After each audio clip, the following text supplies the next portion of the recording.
আসসালামু আলাইকুম রহমতুল্লাহ। সম্মানিত ভিউয়ার্স, আল্লাহ তাআলা সম্ভবত আপনাদের সবাইকে ভালো রেখেছেন।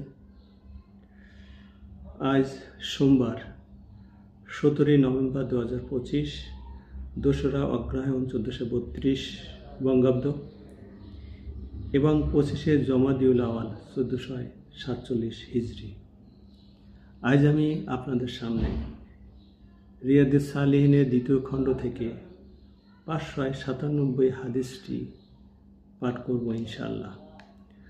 হযরত আতিয়া ইবনে ওরওয়াহ সাদি রাদিয়াল্লাহু থেকে বর্ণিত, তিনি বলেন, রাসূলুল্লাহ সাল্লাল্লাহু আলাইহি ওয়াসাল্লাম ইরশাদ করেছেন, বান্দা ততক্ষণ পর্যন্ত আল্লাহ ভীরুদের মর্যাদায় পৌঁছতে পারবে না যতক্ষণ না সে দূষণীয় বস্তু ভয়ে নির্দোষ বস্তু ত্যাগ না করবে। তিরমিজি শরীফ।